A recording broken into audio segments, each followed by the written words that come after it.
محمد وقاص ول محمد ندیم بلوچ، اور دلہن کا نام ہے کیا لکھا ہوا بھائی؟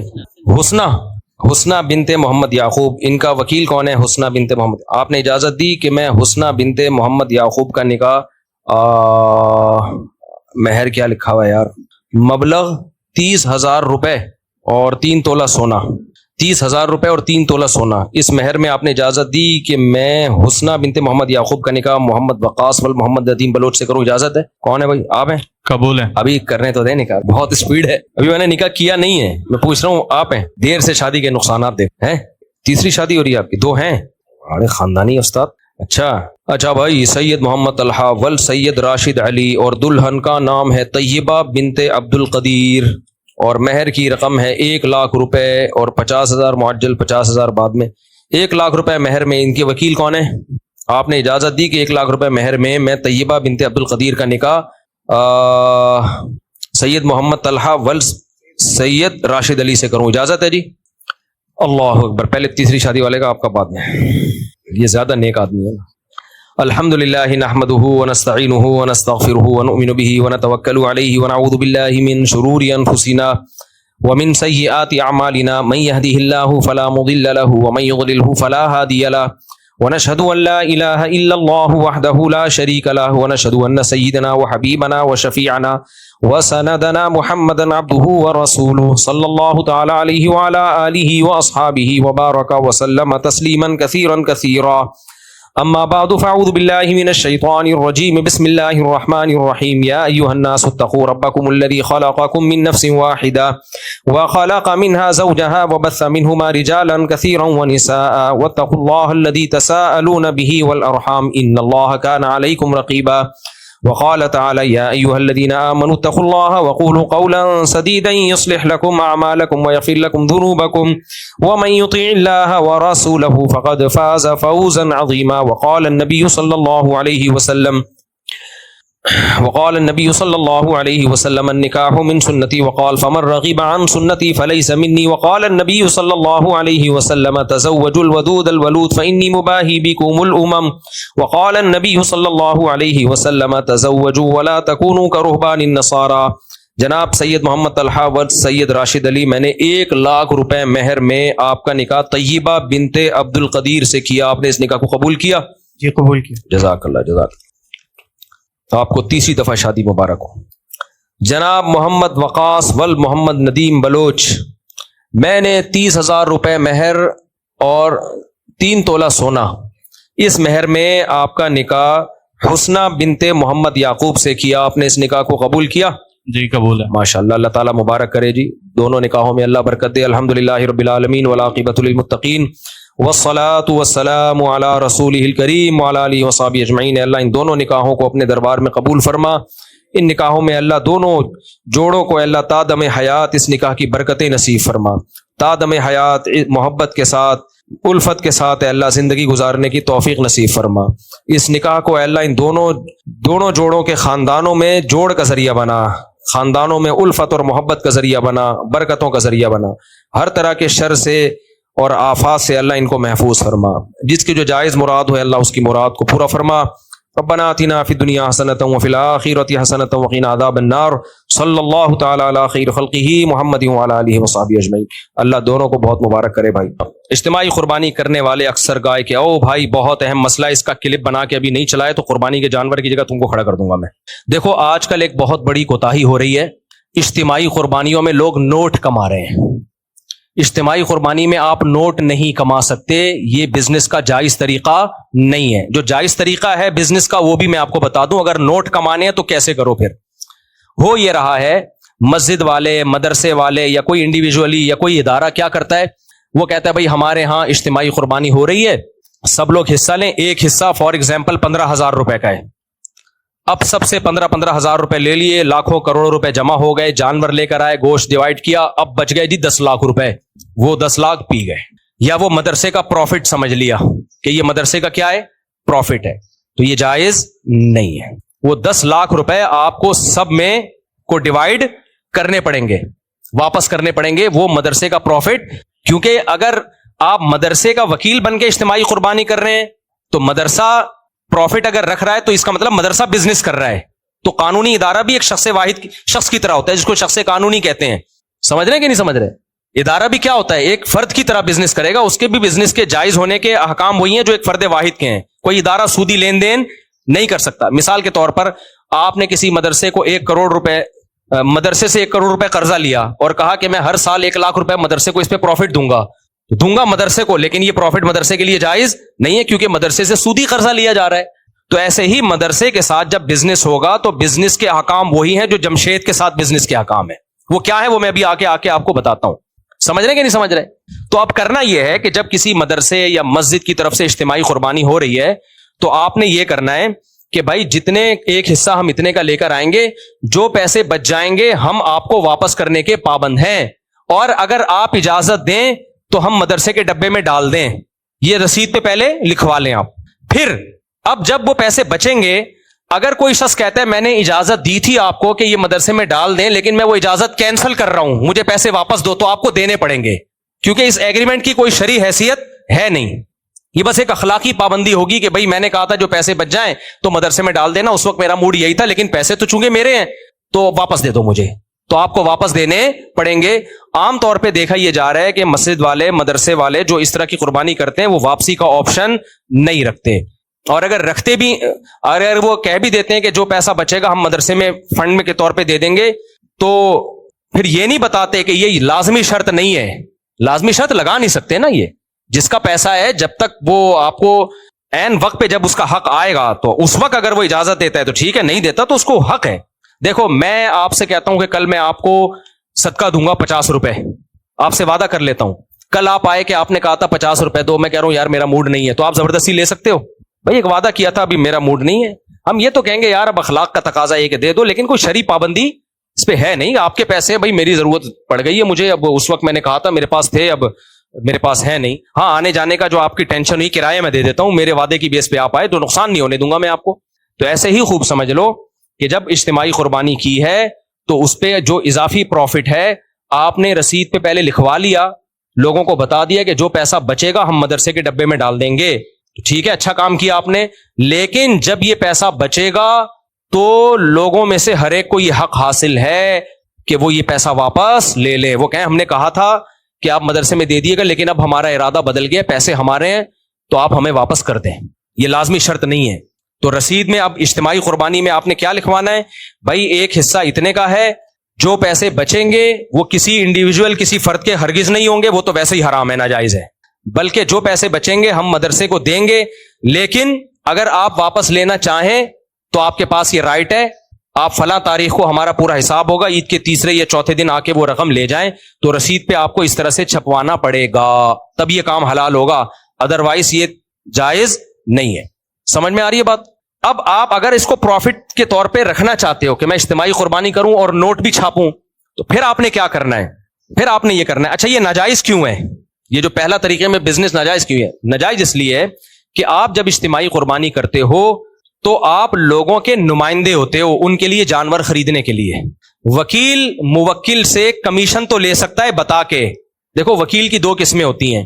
اب یہ تھوڑا پیچیدہ مسئلہ ہو جائے گا نا, عوام کو سمجھانا تھوڑا سا. وکیل کیا کر سکتا ہے؟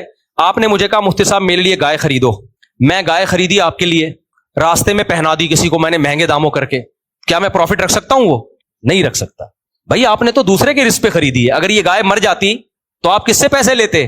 اس سے لیتے. یار تمہاری گائے تھی, اس کو چھین کے بھاگ گیا, میں تو تمہارے لیے لینے گیا تھا, تو اس پہ کوئی پروفٹ نہیں رکھ سکتے آپ. جو ایکسپینسز آئے ہیں وہ لے سکتے ہو, جو جتنا خرچہ آیا ہے. پروفٹ اگر آپ نے لینا ہے تو پھر شریعت کا اصول کیا ہے؟ شریعت کا اصول یہ ہے کہ آپ جب تک کوئی چیز خرید کے اپنی ملکیت اور اپنے قبضے میں نہیں لے لیتے اس وقت تک اس کو بیچ کے اس پہ پروفٹ نہیں کما سکتے آپ. سمجھ رہے ہو کہ نہیں سمجھ رہے؟ میں نے بھی اجتماعی قربانی کا بزنس کیا ہے, لیکن بزنس بتا کے, اور اس طریقے سے جیسے میں ابھی آپ کو بتا رہا ہوں اس طرح سے آپ کریں, کوئی ہمیں اعتراض نہیں. آپ کیا کہیں گے؟ بھائی یہ مدرسہ بزنس کر رہا ہے, یہ مسجد کا بزنس ہے, یہ غفار بھائی کا ذاتی بزنس ہے. وہ بزنس مسجد کا بھی ہو سکتا ہے, مسجد کے لیے یعنی مدرسے کے لیے بھی ہو سکتا ہے, اور کوئی انڈیویجول کوئی فرد بھی بزنس کر سکتا ہے. اس کا طریقہ یہ ہوگا کہ آپ نے یہ نہیں کہنا کہ ہمارے یہاں اجتماعی قربانی ہو رہی ہے, اتنے کا حصہ پڑ رہا ہے. آپ نے جانور خریدنا ہے, فیس بک پہ اس کی تصویر ڈالنی ہے, یوٹیوب پہ تصویر ڈالنی ہے, بھائی یہ جانور ہے, ایک حصہ ہم 15,000 کا فار ایگزامپل بیچ رہے ہیں, اس جانور کا مالک کون ہے؟ آپ ہو. اس دوران یہ جانور مر گیا, نقصان کس کا ہے؟ آپ کا. یہ میرا جانور ہے, میں چاہوں جانور بیچ دوں جتنے کا, چاہوں تو حصہ بیچ دوں جتنے کا. تو یہ میرا جانور ہے, میں نے کتنے کا خریدا یہ آپ کا ہیڈک نہیں ہے. جو لوگ خریدنا چاہتے ہیں 15,000 کا ایک حصہ ہے, خرید لیں. سمجھ رہے ہو کہ نہیں سمجھ رہے؟ تو وہ 15,000 کا جب خریدیں گے, دو دوسرے نے بھی 15,000, تو یہ 7 حصے آپ نے دوسروں کو بیچ دیے, گویا آپ کی پوری گائے بک گئی. اس پہ جو پروفٹ ہوا وہ کس کا ہے؟ بولو, آپ کا. اب اگر گائے ہلاک ہوتی ہے بکنے کے بعد تو نقصان ان کا ہے, اس سے پہلے ہلاک ہوتی ہے تو نقصان کس کا ہے؟ آپ کا. اس کنڈیشن میں لانا پڑے گا اس بزنس کو, یعنی آپ نے خریدنا ہے, خریدنے کے بعد اپنے قبضے میں لینا ہے. اب تک وہ گائے کس کی ہے؟ آپ کی ہے. اس کا سارا نقصان کا رسک کون لے رہا ہے؟ آپ لے رہے ہو. اب آپ پہنانا شروع کر دو. پہناتے ہی ہیں, بیچتا کون ہے؟ سمجھ میں آ رہی ہے بات کہ نہیں آ رہی؟ اور آسان طریقہ بتاتا ہوں. آپ کہو گے بھائی ہم 100 گائے اٹھا کے لے آئے, کوئی خرید ہی نہیں رہا, تو ہم کیا کریں گے؟ بکنگ پہلے شروع کر دو. بے شک بکنگ کا طریقہ کیا ہے؟ آپ بولو بھائی میرا ارادہ ہے قربانی کا, اور میں جو حصہ لینا چاہے تو میرے پاس حصہ بک کرا دے, اور میں نے ریٹ رکھے ہیں فار ایگزامپل 15,000 روپے. تو جو لوگ اس میں دلچسپی لیتے ہیں پیسے دے دیں ایڈوانس میں, لیکن یہ صرف بکنگ ہوگی, یہ ڈن نہیں ہے ابھی سودا. جب میں جانور لاؤں گا, آپ کو جانور دکھاؤں گا, اس کے بعد آپ اگر خریدنے میں دلچسپی رکھتے ہو تو سودا ڈن کر دینا, نہیں رکھتے ہو تو 15,000 واپس لے لینا. سمجھ میں آ رہی ہے بات کہ نہیں آ رہی؟ جیسے ہم میڈیکل والے کو بولتے ہیں بھائی ایڈوانس میں پیسے رکھ لے, یہ دوا منگوا دے, وہ دوا منگوا دیتا ہے, ہم جا کے اس سے خرید لیتے ہیں, ہماری مرضی نہیں خریدیں تو وہ دوا کسی اور کو پہنائے گا. پھر وہ جب تک آپ کی ملکیت میں وہ گائے نہیں آ جاتی, بکرا نہیں آ جاتا, آپ آگے کسی کو بیچ نہیں سکتے. بکنگ کر سکتے ہیں, بکنگ اس سینس میں بھائی جو دلچسپی رکھتے ہیں وہ حصہ بک کر لیں اپنا, 15 پورے دے دیں یا 1,000 روپے دے دیں, جس سے ہم سمجھیں کہ یہ واقعی انٹرسٹڈ ہیں اس میں, تو وہ دے دیں گے. تو یہ سودا نہیں ہوگا, یہ امانت ہے. ان لوگوں کی رقمیں آپ کے پاس کیا ہیں؟ امانت ہے. آپ کے پاس امانت کے طور پہ رکھی ہوئی ہے. آپ نے اپنے پیسوں سے جا کے یا انہی پیسوں سے جا کے, آپ نے وہ پیسے تو کوئی بھی لگے تو اس میں کوئی فرق نہیں ہے, لیکن ان کو آپ نے واپس کرنے پڑیں گے. وہ آپ نے جا کے جانور خریدا, پھر ہر جانور آپ کو دکھا کے, کیونکہ دیکھے بغیر اگلا خرید بھی نہیں سکتا شریعت میں. قبضے میں لے لیا, آپ اس کو بولیں بھائی یہ جانور ہے, یہ گائے ہے, یہ فیس بک پہ تصویر یا واٹس ایپ پہ تصویر بھیج دی, بھائی یہ میرے پاس کھڑا ہوا ہے جانور, اب آپ بتاؤ خریدنے میں دلچسپی رکھتے ہو؟ وہ کہے نہیں بھائی یہ پتلی گائے ہے, موٹی گائے ہے, مجھے نہیں چاہیے, یا مجھے کوئی اور سے حصہ مل گیا ہے, تو اب آپ کو وہ واپس کرنا پڑے گا, کیونکہ سودا ڈن ہوا نہیں تھا. اب اگر آپ کہتے ہو یہ تو میرا نقصان ہے, میں اب یہ گائے کس کو پہناؤں, تو کوئی بات نہیں, کاروبار میں فائدہ بھی ہوتا ہے اور بولو نقصان بھی. میں نے یہ کام 8-10 سال کیا ہے, لیکن بتا کے کیا کہ بزنس کر رہا ہوں, فی سبیل اللہ نہیں کر رہا. اس میں لڑکوں کو کہا ہوا تھا کہ کوئی بھی جانور جب آتا ہے لوگوں کو آپ نے دکھانا ہے, دکھانے کے بعد ان کو پورا رائٹ دینا ہے, لوگوں سے کہنا ہے یہ آپ کی گائے ہے, اس میں ایک حصہ 15,000 کا آپ نے پیسے ایڈوانس دے دیے, لیکن یہ حصہ 15,000 کا ہے, ہم بیچ رہے ہیں, لینا ہے لو, اگر نہیں لینا تو پورے 15 ہم آپ کو واپس کرنے کے لیے تیار ہے, اور لینے کے بعد یہ حصہ آپ کا ہوگا. کیا مطلب؟ گائے اگر مر گئی تو ایک حصہ ہے تو 7واں حصے کا نقصان آپ کا ہوگا, ہمارا نہیں ہوگا, کیونکہ بکنے کے بعد اب اس کا رسک کون اٹھائے گا؟ آپ اٹھاؤ گے. جو خریدے گا وہ اب اس کے نفع نقصان کا ضامن ہے. سمجھ رہے ہیں کہ نہیں سمجھ رہے؟ تو کتنے میرے جھگڑے ہوتے تھے, میں جانور لایا تھا 40 جان, 100 گائے لایا, 4-5-8-10 سال میں نے یہ بزنس خود کیا ہے, خود منڈیوں میں گیا بھی ہوں جانور لینے کے لیے. اس میں اتنی ٹینشن ہوتی تھی جب میں جانور لے کے آتا تھا. اب جو ملازمین رکھے ہوئے ان کو میں نے کہا بھائی یہ گائے جو ہے غفار بھائی کا حصہ ہے, اس کو غفار بھائی کو آپ نے بتا دیا؟ وہ کہہ رہے نہیں بتایا نہیں. وہ کہہ رہے بھائی ہم نے تو پہلے اجازت دی ہوئی تھی. تو پھر میری لڑائی ہوتی تھی کہ میں جو منہ سے پھوٹ رہا ہوں اس کو آپ تصویر بھیجو, اس کو بولو بھائی یہ آپ کی گائے ہے, اس پہ آپ کا قبضہ ضروری ہے, ابھی تو یہ میرے قبضے میں ہے. تو آپ دیکھو گے, ٹھیک ہے, قبضے کا مطلب یہ نہیں کہ آ کے وہ جیب میں ڈالے گائے کو. قبضے کا مطلب بھائی یہ گائے ہے, ہم تخلیہ کا مطلب ابھی آپ کی ہے, میری نہیں ہے. اب یہ یہاں کھونٹے سے بندی ہوئی ہے, صرف کھونٹا میرا ہے, گائے کس کی ہے؟ یہ رسی بھی ہم نے آپ کو گفٹ کر دی ہے, گائے آپ کی ہے. اب اس کے نفع نقصان کا کون ضامن ہے؟ آپ ہو. ہر گائے کے ہر حصے میں یہ ٹینشن اٹھاتا تھا میں. تو لڑکے بیزار ہو جاتے تھے, یار ان لوگوں کو دلچسپی نہیں. میں نے کہا بھائی کسی کو دلچسپی ہو یا نہ ہو, شرعی طور پر اس کو حلال کرنے کے لیے یہ ضروری ہے کہ آپ اس کو گائے دکھائیں, اس کے بعد بولیں. وہ نہیں دیکھ رہا, اس کا کوئی نمائندہ دیکھے, اور نمائندے آپ خود نہیں ہو سکتے کہ میں آپ ہی کا نمائندہ بن کے قبضہ کر رہا ہوں. جو بیچنے والا ہے وہ خریدار کا نمائندہ نہیں بن سکتا. بھائی آپ کسی اور کو نمائندہ بنا لو, وہ آپ کی طرف سے گائے دیکھ لے اور ڈن کر دے. آپ امریکہ میں ہو, آپ نہیں آ سکتے. تو یہ بزنس اگر کرنا ہے تو پھر بزنس کا موڈ, پورا جو ایک بزنس کا ایک اسٹرکچر ہے وہ اختیار کرنا پڑے گا. تو آج ہو یہ رہا ہے کہ کام بزنس کا ہو رہا ہے, لیبل اجتماعی قربانی کا لگ رہا ہے. تو میں نے تو 8-10 سال کیا, اس کے بعد مجھے اندازہ ہو گیا کہ یہ بہت بڑی ٹینشن ہے, لوگوں کو سمجھانا بہت مشکل ہے, ملازمین کو سمجھانا بہت مشکل ہے. اب بعض ہمارے لڑکے ایسی باریک باریک گائے اٹھا کے لے آئے, تو میں نے کہا جس کا بتاؤ اب لوگوں کو یہ آپ کی گائے ہے, یہ 7 آدمی جن کے اس میں حصہ ہے ان کو دکھاؤ, وہ کہہ رہے ہیں وہ دکھائیں گے تو وہ لیں گے نہیں. میں نے کہا یہ تو حرام ہے ہمارے لیے, ان کو دکھاؤ بھائی آپ, یہ پتلی گائے ہے موٹی گائے ہے جو بھی ہے, 15,000 کا ایک حصہ دے رہے ہیں آپ کو, ہڈیوں کا سوپ ملے گا, قبول ہے یا نہیں قبول ہے. تو اب جو امریکہ کینیڈا میں بیٹھا ہے اس کو تو دلچسپی نہیں ہوتی نا, کہہ رہے ہیں بھائی ہمارے کیا, ہم کہتے ہیں آپ کو دلچسپی نہیں ہے لیکن شرعی طور پر حلال کرنے کے لیے کاروبار کو یہ ضروری ہے کہ آپ دیکھیں یا آپ کا کوئی نمائندہ دیکھ کے ڈن کرے, دیکھے بغیر ڈن کرنے کا کوئی اعتبار نہیں ہے. تو پھر وہ اس کو سوپ ہم نے دکھایا, ہڈیوں کا سوپ, کسی نے لے لیا, کسی نے بولا ہمیں نہیں چاہیے, وہ ٹینشن کس کی ہوئی, پھر وہ سوپ ہم نے اپنے بچوں کو پلایا, پھر سمجھ رہے کہ نہیں سمجھ رہے, تو اس میں لاس ہوا.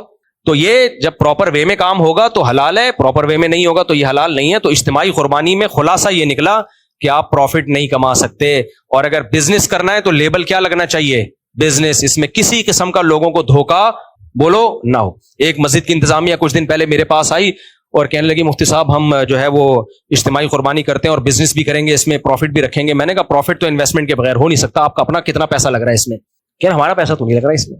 تو کہنے لگے, میں نے کہا پھر تو بزنس, پھر تو پروفٹ حلال نہیں ہے. جب آپ کی انویسٹمنٹ ہی نہیں ہے, رسک ہی نہیں لے رہے آپ, تو آپ کا کے لیے نفع کہاں سے حلال ہو گیا. کہہ رہے ہم جو اتنی محنت کریں گے اور اتنی اسٹرگل کریں گے اور وہ بھی تو اس میں ہمارا پروفٹ بنتا ہے. میں نے کہا محنت پہ اجرت بنتی ہے, پروفٹ نہیں بنتا. اور اجرت بھی جب جائز ہے جب بتا کے ہو, بغیر بتائے اجرت بھی جائز نہیں ہے. مثال کے طور پر کوئی انٹی یہاں سے گزر رہی ہیں سامان لے کے, آپ نے انٹی کی مدد کی, سامان اٹھا کے ان کے گھر تک پہنچایا. پہلے زمانے میں لوگ کرتے تھے, کوئی ایجڈ خواتین ہیں تو نوجوان لوگوں کو خدمت کا جذبہ تھا, بھائی انٹی ہم پہنچا دیتے ہیں آپ کے گھر سامان. اب آپ نے گھر میں سامان پہنچایا, آپ نے کہا 500 روپے دے دیں انٹی.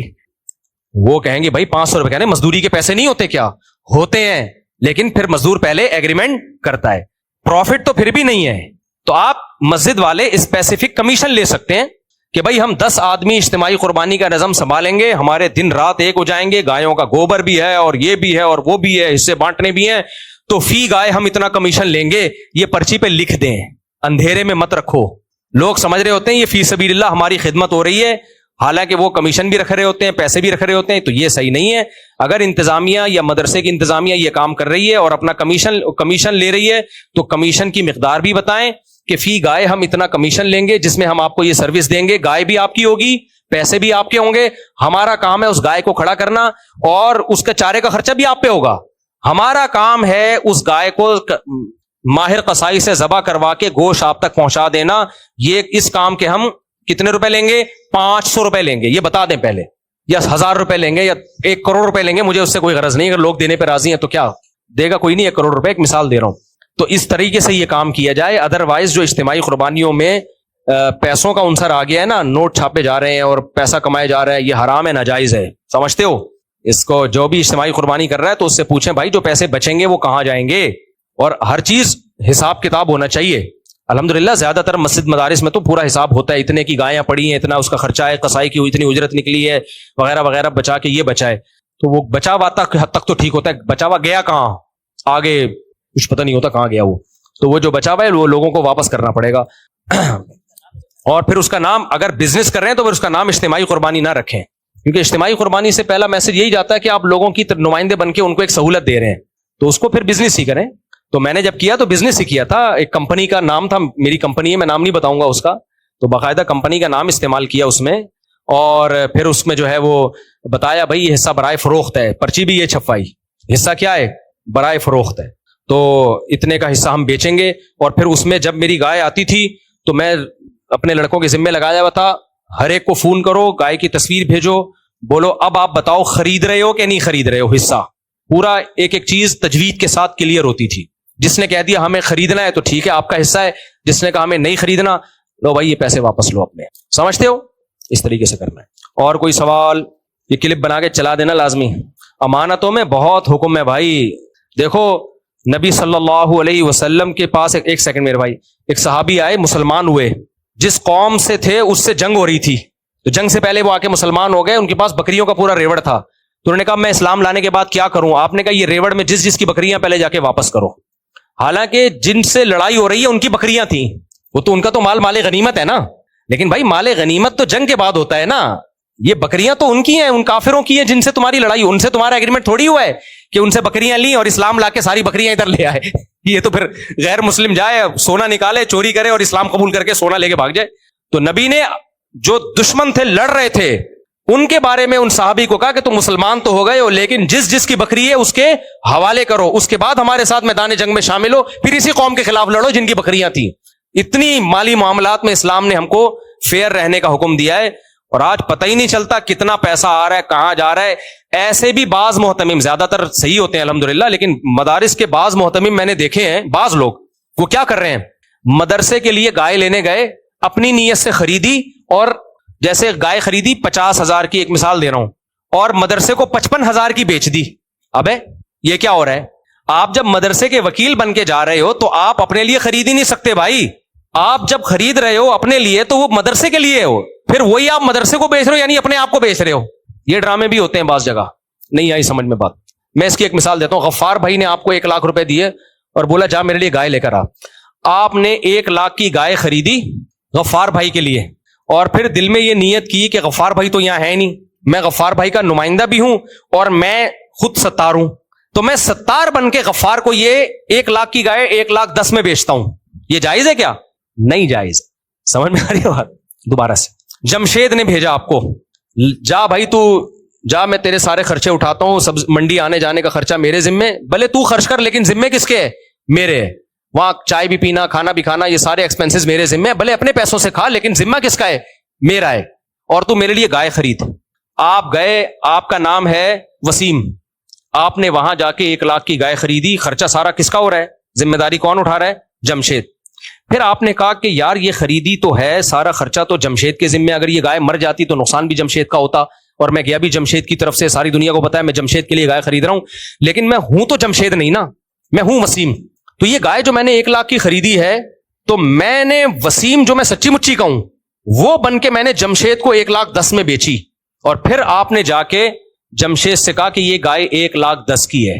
جمشید کہہ رہا ہے کیسے 1,10,000 کی ہے؟ بولو چھوڑو، میں نے جس سے خریدی ہے وہ اس نے 1,10,000 کی بیچی ہے اور میں نے خریدی کس سے ہے؟ اپنے آپ سے خریدی. تو بعض مدرسوں میں یہ بھی میں نے دیکھا ہے، بعض میں، سب زیادہ تر مدرسے ٹھیک ہی ہوتے ہیں الحمدللہ، کہ وہ محتمم کمبخت کیا کر رہا ہے، پہلے 50 گائے خریدتا ہے اپنے لیے، پھر وہ گائے پروفٹ رکھ کے بیچتا ہے کس کو؟ مدرسے کو. حالانکہ وہ جو اپنے لیے خرید رہا ہوتا ہے تو اس کا رزق سارا مدرسے کے ذمہ ہوتا ہے، اس کا آنے جانے کا خرچہ اور وہ سب کچھ ایکسپینسز کس کے ذمہ ہوتے ہیں؟ مدرسے کے ذمہ ہوتے ہیں. تو یہ جائز نہیں ہے کہ آپ ایک ہی طرف سے وکیل بھی بن رہے ہو اور موکل بھی بن رہے ہو، یہ نہیں ہوتا.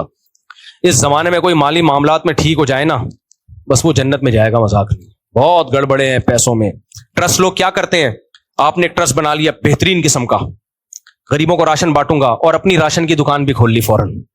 اب آپ تھر میں 1 کروڑ کا راشن بانٹ رہے ہو، وہ سارا 1 کروڑ کا راشن کہاں سے جا رہا ہے؟ بولو، آپ کی دکان سے جا رہا ہے. ایک صاحب نے ایسا کیا، میں نے کہا میرے بھائی یہ 1 کروڑ کا راشن آپ ہی کی دکان سے جا رہا ہے، یہ تو آپ کا بزنس چمک رہا ہے. کہتے ہیں اس میں غریب کا نقصان کیا ہے، میں سستا دے رہا ہوں.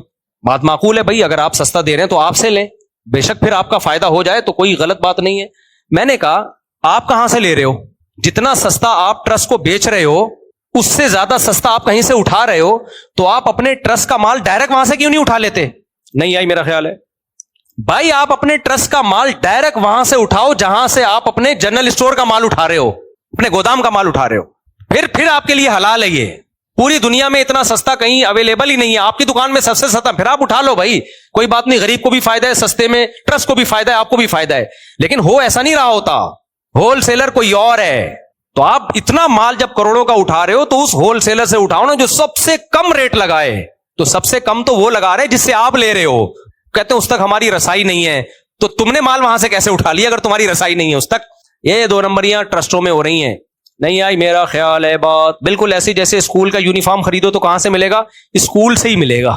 یہ ایسا یونیفارم ہے آج تک کوئی ٹیلر مارکیٹ میں ایسا پیدا ہوا ہی نہیں ہے کہ وہ یونیفارم کسی کا باپ بھی بنا سکے.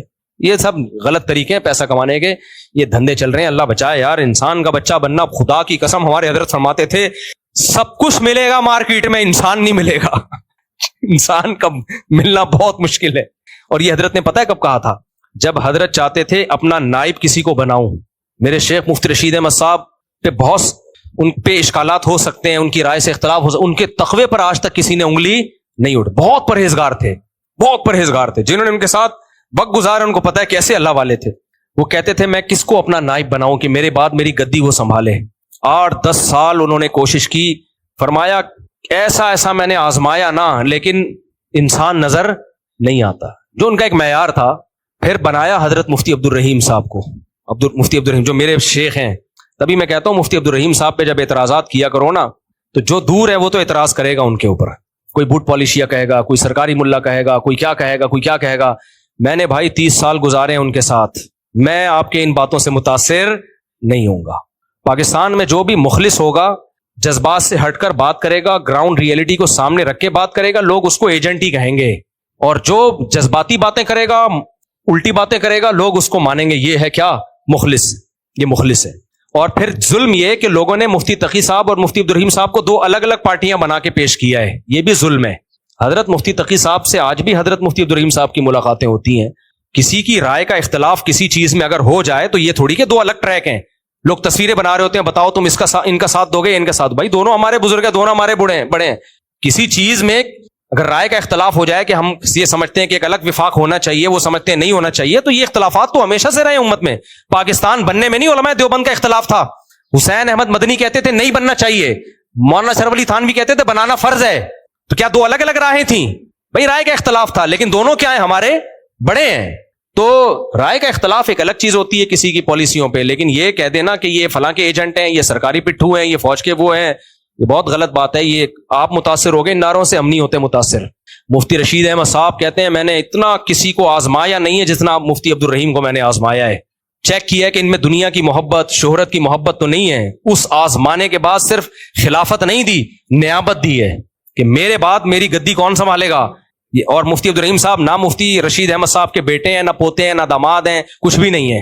میرٹ کی بیس پر, سمجھ رہے ہو, قوم بھی الگ الگ ہے. مفتی عبد الرحیم صاحب اردو اسپیکنگ ہے, یعنی انڈیا کے اردو میں شمار ہوتا ہے, اور مفتی رشید احمد صاحب پنجابی تھے. قوم بھی الگ, زبان بھی الگ. خالص میرٹ کی بیس پر مفتی عبد الرحیم صاحب کا سلیکشن کیا انہوں نے. تو کہاں سے کہاں بات چلے گی, ہم کیا کہہ رہے تھے. تو انسان کا تلاش کرنا بہت مشکل, معاملات میں کلیئر ہو اور ہر چیز میں کلیئر ہو. تو ایسے لوگ مارکیٹ میں کیا چل رہے ہیں, شارٹ چل رہے ہیں. تو اللہ ہمیں ان 60 لوگوں میں شامل کر لے. کیا ہول سیل سے جو چیز چل رہی ہو, تو ٹرسٹ میں یہ گڑبڑیں ہو رہی ہیں آج کل. تھر میں خوراک بانٹی جا رہی ہے اور اپنے جنرل اسٹور سے بانٹی جا رہی ہے. کروڑپتی بن گئے تھوڑے دنوں میں. جیسے وہ تھا نا پرانے وزیر اعظم, پرانے سے پرانے, اسٹیل مل جو وہ ہوا نا کہ یہاں روڈ بنیں گے اور پلوں میں اتنی لوہا لگے گا, اتنی اسٹیل لگے گی, تو ملک کے لیے بڑا اچھا کام ہو رہا ہے. لیکن وہ اسٹیل جا کس کی فیکٹریوں سے رہا ہے, آپ کی فیکٹریوں سے جا رہا ہے. وہ اوپن مارکیٹ سے نہیں ہے, وہ آپ کی دکان سے ہی جائے گا. یہ ایسے ہی ہے جیسے میں غریبوں کو روزہ افطار کرواؤں اور بولوں شربت کس کی دکان سے جائے گا, میری دکان سے. تو افطار کرانے میں تو فری میں نہیں پڑا, وہ اس افطار کی وجہ سے جو ہم نے کما لیا وہ اور اس کی جو پبلسٹی ہو گئی وہ الگ ہے. مارکیٹ میں کیا چل رہا ہے, یہ چل رہا ہے. تو آپ بزنس کرو, 100 دفعہ کرو, لیکن اس پہ اجتماعی قربانی کا لیبل نہ لگاؤ. بزنس جیسے میں نے جب بزنس کیا تھا نا قربانی کا, تو میں نے بتا کے بزنس ہے بھائی, یہ بزنس ہے, اس میں اتنے کا حصہ آپ کو کتنے کا بھی پڑا, ہم اتنے کا بیچیں گے, جو پروفٹ ہوگا ہمارا ہے. اچھا بھائی جلدی جلدی بات مکمل کر لوں. اگر کسی سے سونے کی چیز صدقے کا ارادہ کر لیا اور وہ چیز کسی صدقہ کرے, تو صدقے کا ارادہ کرنے سے صدقہ واجب نہیں ہوتا میرے بھائی. جب تک جیسے وہ پہلے بھی ارادہ کر لیا نا کہ جو بچیں گے مدرسے میں ڈال دینا, تو اس ارادے یا وعدے سے واجب نہیں ہوتا, بعد میں دوبارہ سے پوچھنا پڑے گا. شادی کا ارادہ کرنے سے شادی تھوڑی ہو جاتی ہے. جب تک شادی کریں گے نہیں, تو صدقہ جب تک پریکٹیکلی کریں گے نہیں اس وقت تک نہیں ہوگا. مفتی صاحب آپ سے گزارش ہے کہ آپ ہمارے ریسٹورینٹ میں تشریف لائیں. ہمارے ریسٹورینٹ کا نام رنگی ٹاؤن فلانا فلانا. شجاع الدین شیخ صاحب تشریف لائیں گے. یار میں اکثر ہوٹلوں کی اوپننگ نہیں کرتا, دکانوں کی اوپننگ نہیں کرتا, کیونکہ میں کمرشلائز یوز نہیں ہوتا, میں اپنے نام کا منجن نہیں بیچتا. ہاں کوئی بہت ہی قریبی دوست ہو, بہت ہی کلوز ہو, تو پھر میں جا کے ربن شبن کاٹ دیتا ہوں. جیسے وہ انڈیا کے دوست ہیں ہمارے, بہت قریبی دوست ہیں, جدہ میں عمرہ کرنے گیا تو انہوں نے کہا ہماری دکان کیا, وہ بہت بعض لوگ ہوتے ہیں لنگوٹی یار ہوتے ہیں, تو چلو یار, لیکن نارملی میں یہ کام کرتا نہیں ہوں. تو اب آپ کون ہیں مجھے نہیں پتا, اگر میرے پرانے لنگوٹی یار نکلے آپ, تو میں چلا جاؤں گا آپ کے ہوٹل کا افتتاح کر لوں گا. اگر میں ورنہ کیونکہ میں نے اگر آپ کا افتتاح کیا تو پھر لوگ بہت لائن لگائے کھڑے ہوئے, تو مجھے تو صرف یہ فائدہ ہوتا ہے, ایک ٹائم کی بریانی فری پھوکٹ کی ہو جاتی ہے. تو تو بہت لائن کس کس کو منع کروں گا میں, تو منع کرنا بہت مشکل ہوتا ہے. اچھا میرے بھائی یہ پکڑ لیں آپ, یہاں جو بندہ بیٹھا ہوتا ہے بہت ہوشیار ہوتا ہے, وہ سب کی پرچیاں دیکھ رہا ہوتا ہے, کوئی رشتہ تو نہیں آیا.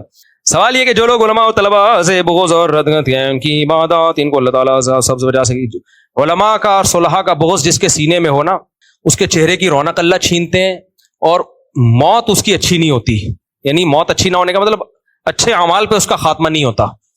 اس پر میں پورا بیان کروں گا کسی وقت. آج کل سوشل میڈیا پہ علماء کے خلاف بولنا بہت کامن ہوتا جا رہا ہے, یہ بہت خطرناک ہے.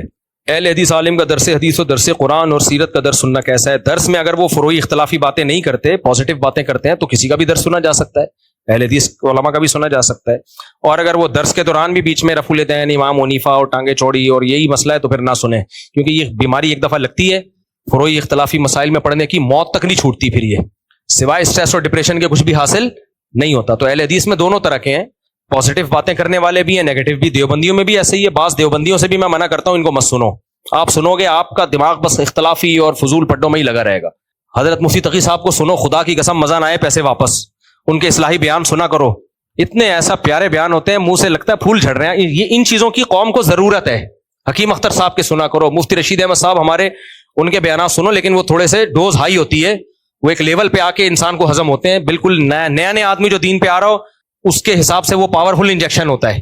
تو فیروز میمن صاحب کو سنا کرو, ان کے آڈیو بیانات پڑے ہوئے ہیں, ان لوگوں کو سنو آپ. اسی طرح اہل حدیث میں بھی اگر کوئی ایسا عالم ہے جو پازیٹیو بات کر رہا ہے, لوگوں کو گناہ چھوڑنے کی ترغیب دے رہے ہیں, تو ضرور سنو. ان کا مجھے نہیں پتا زیادہ.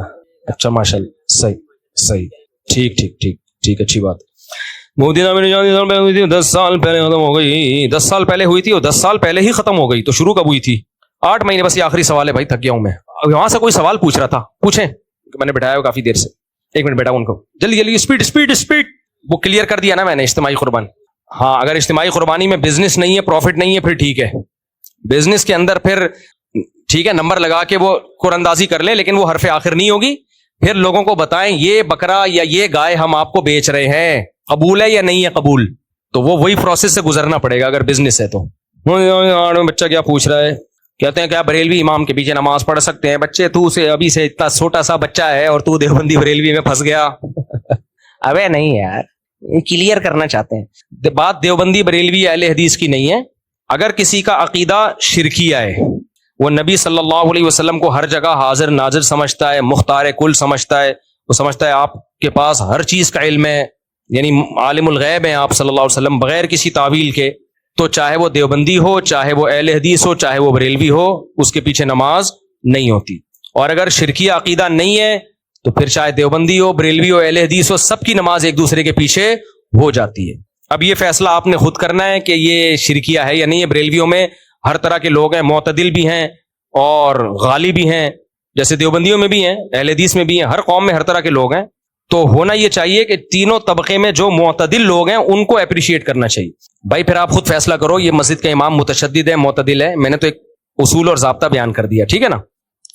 بس وہ جو بول رہے ہیں تو پھر آپ کو میں نے اصول بتا دیا, اس اصول پہ آپ بیٹا فیصلہ کرو. ٹھیک ہے جی, وعلیکم السلام, کیا حال ہے بھائی جان, کیڑی کمپنی, ماشاء اللہ. اس پہ میں خاموش ہوں, بالکل میں اس پہ کمنٹ نہیں کرتا, کیونکہ کاروبار کے ناجائز ہونے کا ابھی تک کسی نے فتویٰ نہیں دیا ہے.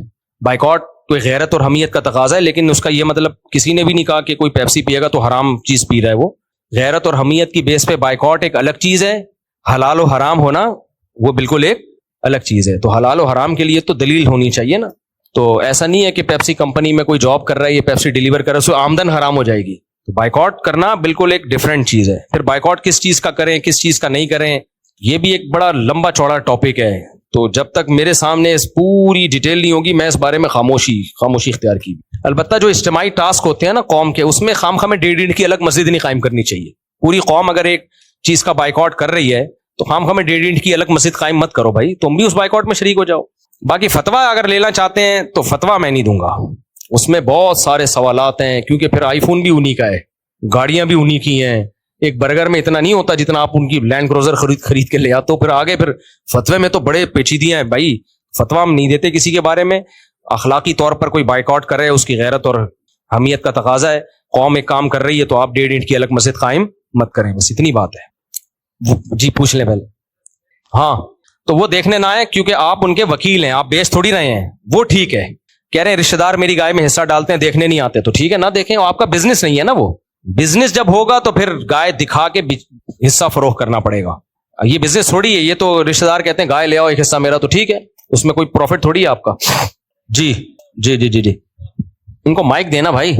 کافی ساری ان کی آپ نے سوال میں دہرا دیتا ہوں, ایتھیس کی کلپ سننا شروع کی انہوں نے دیکھنے کے لیے کہ ان کے کیا نظریات ہیں. جی جی, تو ایک دو ان کے مطلب سوالات ایسے تھے جن پہ میں خود تھوڑا کنفیوز ہو گیا, تو وہ میں آپ سے پوچھنا چاہتا ہوں.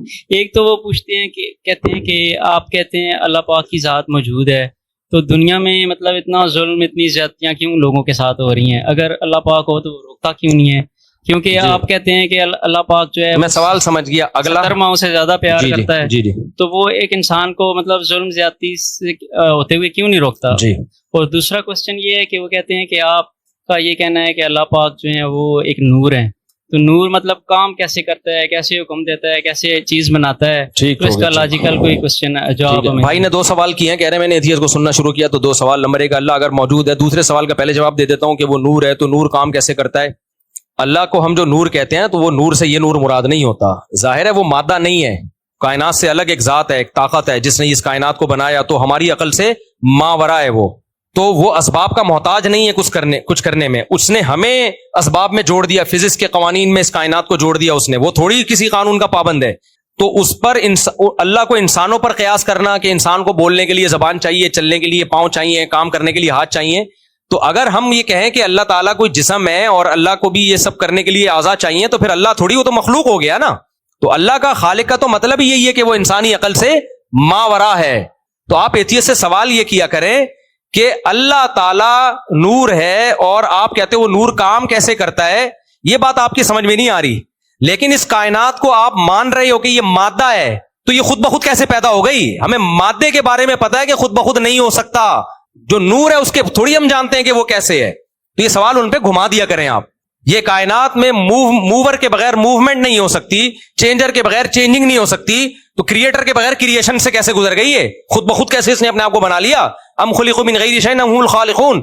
اللہ کہتے ہیں خود سے بنے ہو, تم نے خود اپنے آپ کو بنا لیا ہے. تو وہ اینڈنگ پوائنٹ کیا ہے, اسٹارٹنگ پوائنٹ کیا ہے کائنات کا, کہ کہاں سے یہ مادہ آ گیا, انرجی آ گئی, اور اتنی خوبصورت توازن میں جڑ گئی وہ انرجی. یہ جو میں نے حضرت مفتی تقی صاحب کا واقعہ سنایا نا کہ پھول کو ہاتھ لگانے سے وہ زہر پھیلتا ہے, اسی میں واقعے میں یہ ہے کہ اسی کے ساتھ ایک ایسا پودا اس کی جڑ میں اگتا ہے کہ اگر کوئی پھول کو ہاتھ لگا لے اور زہر جائے گا تو اس پودے کو ہاتھ لگانے سے وہ زہر ختم ہو جائے گا. یہ مینجمنٹ ہے اس کائنات میں. اور وہ حدیث میں آتا ہے نا, ہر بیماری کی اللہ نے دوا بھی پیدا کی ہے. یہ خاندانی مینجمنٹ مینیجر کے بغیر نہیں ہوتی. دوسرا جو آپ کا سوال تھا وہ کیا تھا سوال؟ ہاں, اتنا ظلم ہو رہا ہے تو پھر اللہ تو ماؤں سے زیادہ پیار کرتا ہے, وہ کیوں ہونے دے رہا ہے؟ اس کا جواب اللہ ہی سے پوچھتے ہیں نا. جس پہ اعتراض ہوتا ہے جواب کون دے گا؟ اللہ دے گا. تو اللہ نے قرآن میں اس کا جواب دیا, جو اتنا ظلم ہو رہا ہے, لا تحسبن اللہ غافلا عما يعمل الظالمون, اللہ کو ہرگز غافل مت سمجھو ظالم لوگ جو کچھ کر رہے ہیں.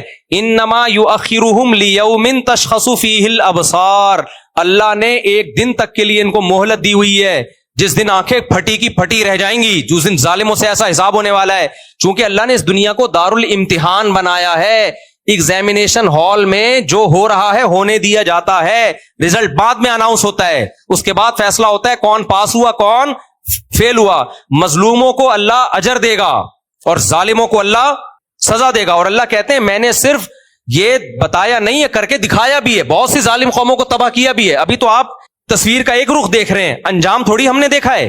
انجام ہمیشہ کس کا ہوگا؟ والعاقبۃ للمتقین. اللہ کہتے ہیں انجام ان لوگوں کا اچھا ہوگا جو اللہ سے ڈرتے ہیں.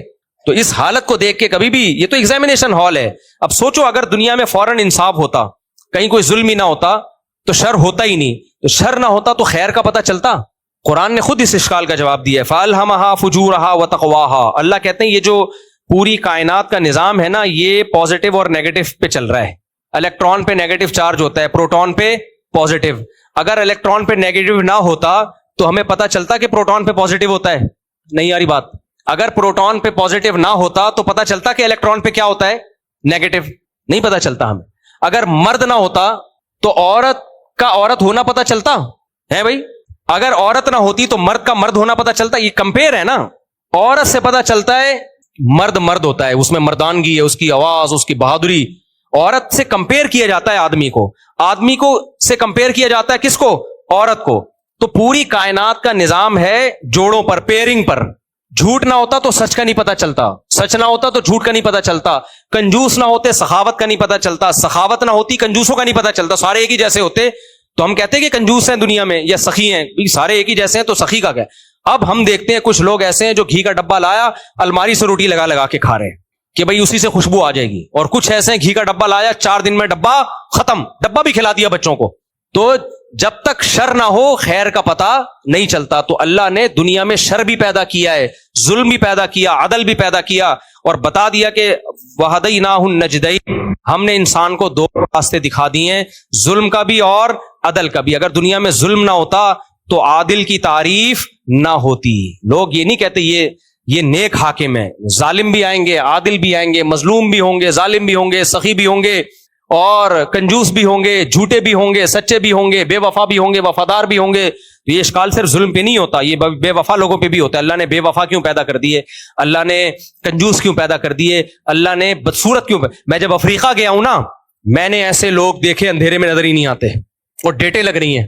گرل فرینڈ بھی اندھیرے میں نظر نہیں آ رہی اور بوائے فرینڈ بھی اندھیرے میں نظر نہیں آ رہا، اور ڈیٹ لگ رہی ہے.